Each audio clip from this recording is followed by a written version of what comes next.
Sur Hoover Street, Los Ángeles, California 90044.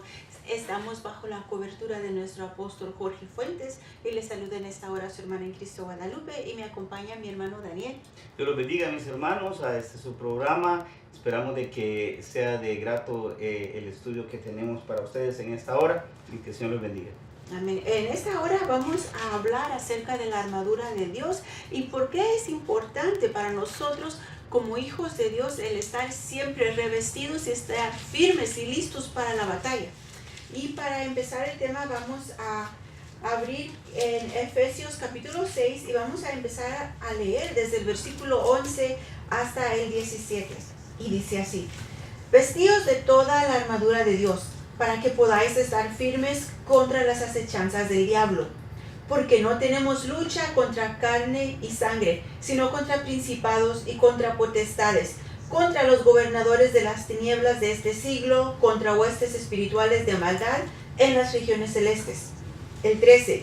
Por tanto, tomad toda la armadura de Dios para que podáis resistir en el día malo, y habiendo acabado todo, estar firmes. Estad pues firmes, ceñidos vuestros lomos con la verdad y vestidos con la coraza de justicia. Ese es uno, la coraza de justicia.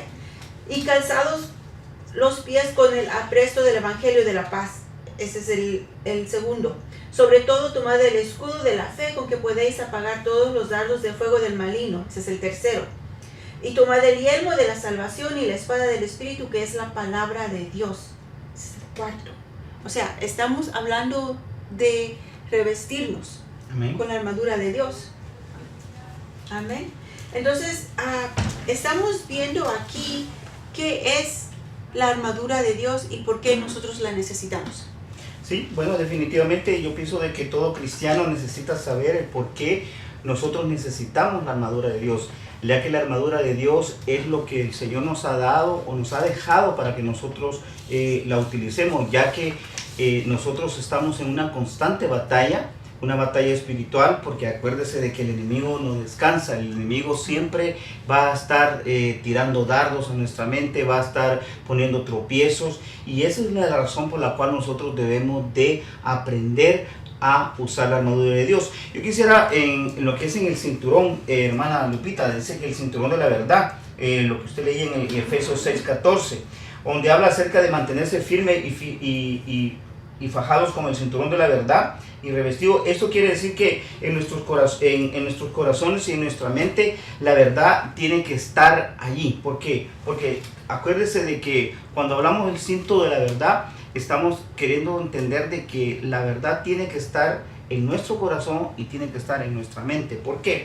Porque una de las cosas que el enemigo hace es que a través de la mentira, él empieza a crear en nuestra mente falsedades y todo eso, y es ahí donde nos empieza a atacar. Ahora, ¿por qué? Porque el cinturón es muy importante ponérselo, y es lo que nosotros nos ponemos.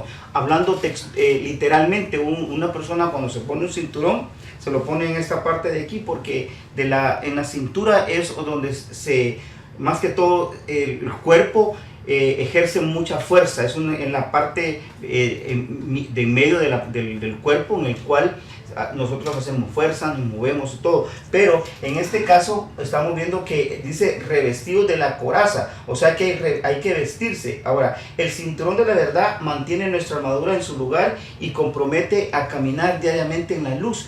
Eso lo podemos ver en el Salmo 86:11, hermana Lupita, donde dice literalmente: enséñame, Señor, tu camino para que camine yo en tu verdad. Ahora, la verdad es en la cual nosotros tenemos que estar caminando. Por eso el cinto de la verdad tiene que ser que todo el tiempo nosotros hablemos verdad, busquemos la verdad de la palabra y que nosotros aprendamos a caminar sobre esa verdad.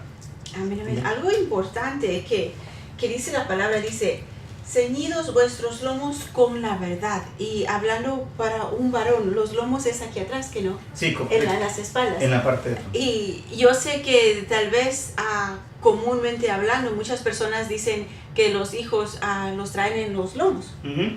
Y eso es algo importante. Y quiero hacer un énfasis en eso, porque dice: ceñidos vuestros lomos con la verdad. La mentira nosotros se la podemos heredar a nuestros hijos si nosotros acostumbramos a mentir, eso es lo que nuestros hijos aprenden. Correcto. Pero lo tremendo es que dice vuestros lomos, de donde viene la descendencia. Ujú. Amén. Y esto, ¿por qué estoy mencionando esto? Porque si nos damos cuenta en el caso de Abraham e Isaac, los dos ellos dijeron la misma mentira. Ujú.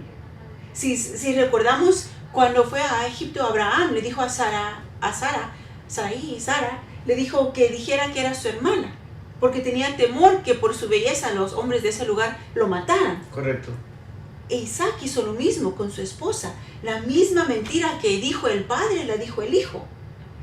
Por eso es importante que nosotros, aunque nos sintamos incómodos, digamos la verdad, porque las mentiras nosotros se las podemos heredar a nuestros hijos. Y eso es algo terrible, porque allí, como dicen muchos, comúnmente hablando, en los lomos es donde traen los hijos. Sí, porque mira, tienes que ver algo muy interesante en esto, porque acuérdate que cuando hablamos de los lomos estamos hablando de ancestros. Cuando digamos, por ejemplo, un bisabuelo ha sido muy mentiroso o ha sido muy violento, entonces eso se pasa del bisabuelo, se pasa al abuelo, y del abuelo al papá, y del papá al hijo. Entonces a eso nosotros le llamamos ancestro, que se va en cada época, en cada generación que viene. Entonces esa es, por ejemplo, en el caso de la violencia, digamos, o la mentira, eso se va transmitiendo de generación en generación. Entonces en Cristo Jesús se rompe toda maldición, en Cristo Jesús se rompe toda herencia ancestral. Y es por eso de que en el Salmo 86:11 me llama la atención donde David le dice: enséñame, Señor, tu camino, para que camine yo en tu verdad. O sea, es la verdad, o sea, el testamento, o sea, lo que el Señor quiere de nosotros. Por eso, si tú tienes un área de, por ejemplo, la mentira o el área de la violencia, o sea, tú puedes romper eso. Entonces es algo que nosotros tenemos que aprender en lo que es la armadura de Dios. Amén. Y si una persona está teniendo dificultad mantenerse en decir la verdad, y cuando se viene a dar cuenta que ya mintió, ¿qué es lo que los televidentes pueden hacer? Porque yo sé que hay mucho pueblo que batalla con la mentira, porque en verdad es una área fuerte. Sí, mira, en esto podemos dividirlo en dos partes. Una de la mentira puede ser que sea un hábito de la persona que sea muy mentirosa, que no puede, de repente estar mintiendo. Yo le aconsejo de que busque administración, que se busque, a través de la administración usted puede ser libre. Y la otra mentira puede ser que sean espíritus, o sea, que estén dominando a aquella persona. Es algo que la mentira es algo compulsivo, que no puede parar, está constantemente mintiendo, quiere decir la verdad y no puede, y pum. Pero entonces ya estamos hablando de un nivel ya más fuerte, que es a nivel espiritual. Y sí, yo le puedo aconsejar a las personas de que busquen administración, y yo pienso de que encarar la situación que usted le está afectando, yo pienso de que eso es algo que el enemigo no quiere, y por eso de que trata la manera de meternos dudas, meternos dardos, o sea, tirarnos dardos, para que nosotros no seamos libres, en este caso, de una mentira. Amén, amén. Algo tremendo es eso, porque muchas veces la mentira llega a tal punto que aún nosotros mismos pensamos que le podemos mentir a Dios. Sí. Amén. Fíjate que hay otra parte donde hablamos acerca de la coraza. Dice que en el Efesios 6:14 dice: y revestidos con la coraza de justicia. O sea, un soldado tiene que puesta su coraza para entrar a la batalla. O sea, ¿cuál es la coraza? La coraza es lo que se pone acá, como un chaleco, ¿no? Para que me entiendan, como un chaleco, esa es la coraza. Entonces dice la coraza de justicia. Ahora, ¿por qué de justicia? Que si el diablo constantemente, hermano, te va a estar atacando, va a estar atacándonos a nuestra mente, acusándonos tal vez de pecados del pasado o cosas que tú has hecho. Entonces, eso es lo que el diablo va a estar tirando. Y entonces, como son lanzas, son flechas, o sea, entonces va a la coraza. Entonces esa es la importancia de que nosotros tenemos que aprender en esta hora, que sin la coraza de justicia estos traspasarían. O sea, por ejemplo, si usted no es justo, porque estamos hablando de la coraza de justicia, si usted no es justo en su trabajo, si usted, digamos, póngale que usted llega y tal vez usted llegó tarde, pero usted pone a alguien que le ponche su tarjeta, Usted entra a las 8 y lo pone, entonces es una injusticia, porque usted no está actuando justamente, porque si usted llegó tarde, pues debería usted marcar a la hora que llegó y no poner a alguien que lo haga. Entonces eso es lo que el diablo le pone. Entonces no, mira, que te marquen, porque si no te van a descontar esa media hora. Pero si usted realmente llegó tarde, pues que se la descuente. Entonces, ¿qué es lo que tiene que hacer para evitar eso? Es llegar temprano, ¿verdad? Y esa es una de las maneras, por darle un ejemplo, en la cual nosotros tenemos que ser justos. O cuando nosotros a veces tratamos a nuestros hijos. Ya, si usted le promete algo a su hijo, mira, si te sacas las buenas calificaciones, pues ponle, yo te voy a llevar a Disneylandia, por ejemplo, o te voy a comprar algo. Pero si el muchacho se esfuerza y todo, y usted dice, no, que ahora no, usted está siendo injusto. No solamente le mintió, sino que está siendo injusto, porque entonces es allí donde nosotros tenemos que ver y balancear lo que es justo y lo injusto. Entonces Dios quiere que nosotros nos pongamos esa coraza de justicia, hermana Lupita. ¿Para qué? Para que nosotros no permitamos que el enemigo nos esté atacando. Amén. Y lo importante de esta pieza, es que la coraza viene a cubrir nuestro pecho, viene a cubrir nuestro corazón, porque recordemos que de lo que sale del hombre es lo malo, y en el corazón es donde se anidan todas las malas intenciones. De allí es de donde sale esa injusticia de la que nosotros tenemos que dejar. Tenemos que guardar nuestro corazón sobre todas las cosas, dice la Biblia, ¿no? Por eso es que si nosotros nos revestimos con la armadura de Dios, vamos a saber que algo que nos está viniendo a nuestra mente a hacer es injusto y no le va a agradar a Dios. Y rápidamente también vamos a recordar la palabra que nos dice que vamos a darle cuentas a Dios de toda obra y toda palabra, sea buena o sea mala. Y vamos a ir buscando la justicia, vamos a ir obrando justamente de la manera en que le vamos a agradar a Dios. Por eso es que la armadura de Dios es mucho más que algo simbólico, es en verdad una vestidura espiritual que nosotros tenemos que revestirnos, porque cuando nosotros actuamos injustamente es como que si tuviésemos la coraza sobre nosotros, pero queremos actuar injustamente, la tomamos y la dejamos abajo, entonces ya estamos sin protección. Y el diablo, que el Señor lo reprenda, no pierde tiempo, es cuando más ataca. Ok, accediste a actuar de manera injusta, ahora haz otro acto injusto y otro acto injusto. Y eso es lo que viene a atar nuestras vidas. Ahora, yo sé que hay mucho pueblo que está batallando con las áreas que la armadura de Dios nos va a ayudar a ir dominando y ir minimizando. Pero si tú te estás dando cuenta que estás actuando injustamente, y como decía Daniel acerca de la mentira, lo actúas sin reaccionar, sin darte cuenta, y ya más después dices, lo que hice no estuvo correcto, actué injustamente. Entonces, ¿qué es lo que tienes que hacer? Primeramente, pídele a Dios misericordia, pide perdón por los actos injustos que has cometido, y revísete con la armadura de Dios.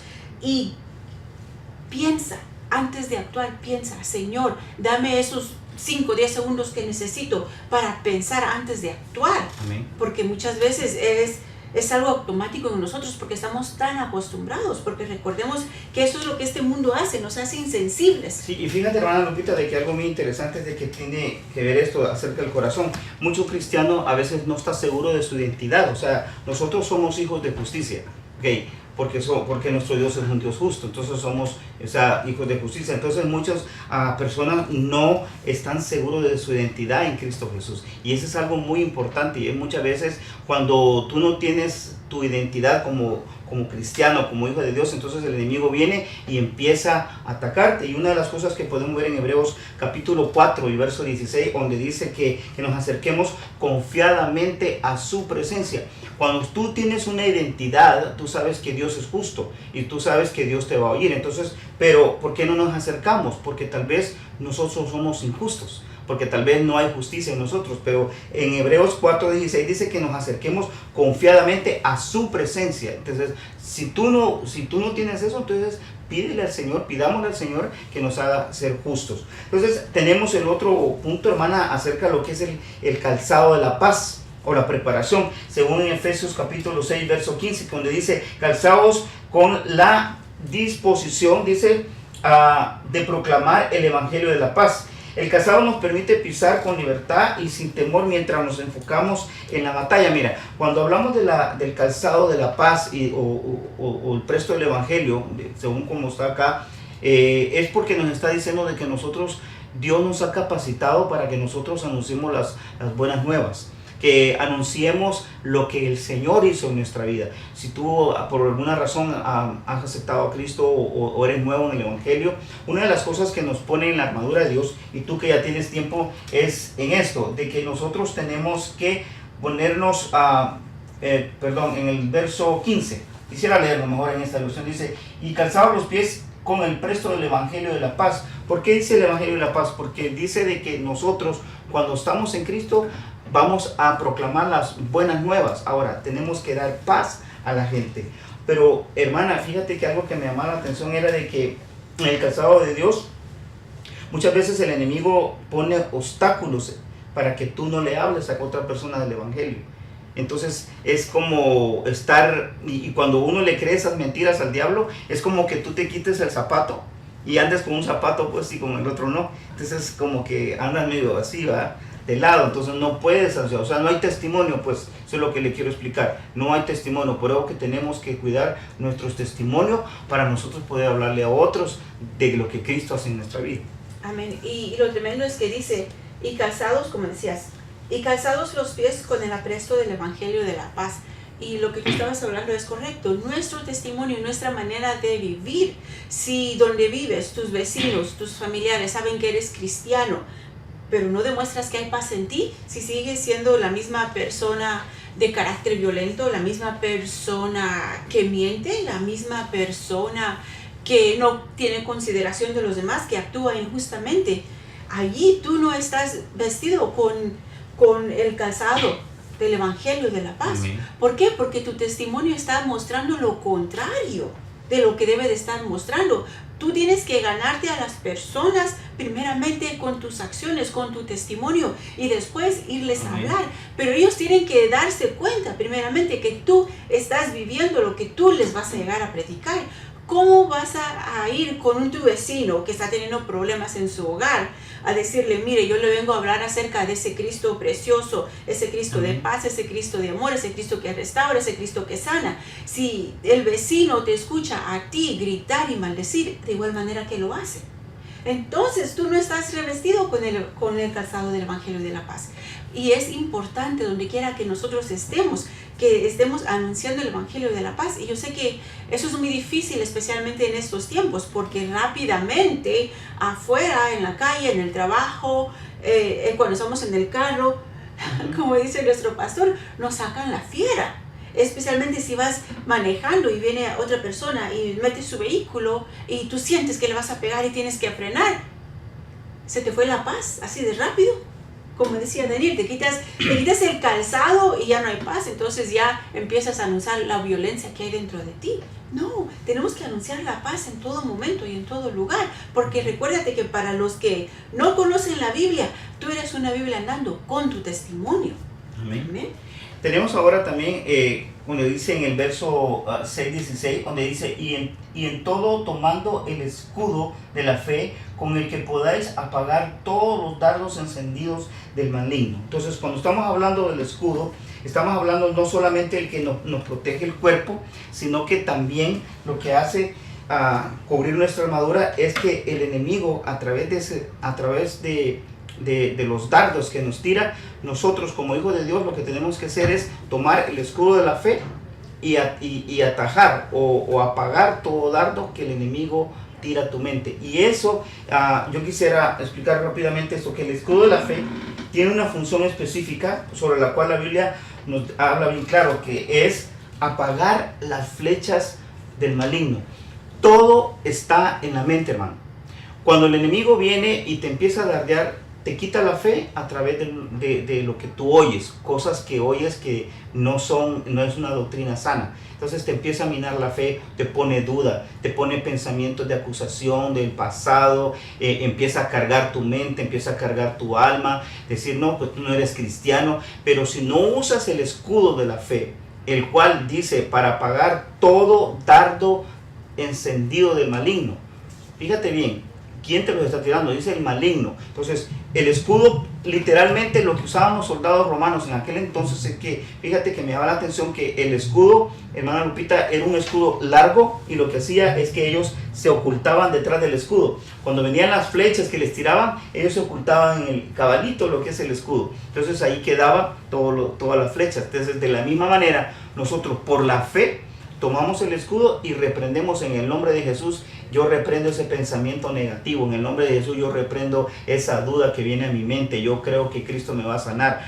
Por ejemplo, en la sanidad, muchas personas tienen problemas de sanidad en su cuerpo, enfermedades en su cuerpo, por ejemplo, el pastor dice, vengan todos los que quieran, vamos a orar para una sanidad divina, que el Señor los sane. Pero viene y dice, no, ¿para qué vas a pasar? El enemigo te empieza a dar, ¿para qué vas a pasar? Es mentira. Si lo que tenés, eso ya el doctor te dijo que ya no hay cura.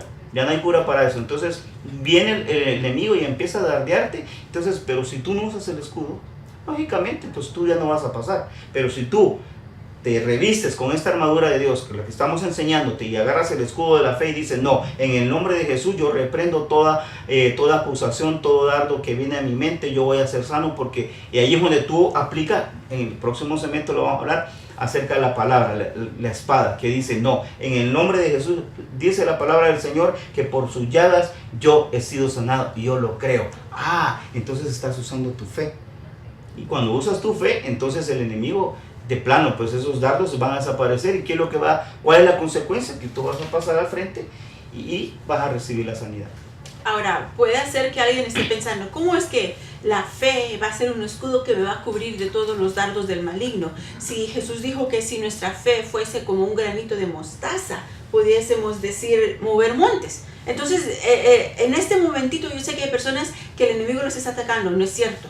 Porque tu fe, si fuese como un granito de mostaza, podrías hacer cosas. Así que es prácticamente nada tu fe. No, porque estamos hablando, recuerda que estamos hablando de la armadura, que es más que un símbolo, es algo espiritual. ¿Por qué? Porque, como decía Daniel, antes los soldados que salían a la guerra tenían que tener sus escudos, los que los cubrían. Pero ahora tu fe viene a ser mucho más grande que esto. Tu fe te va a cubrir por completo, todo tu ser.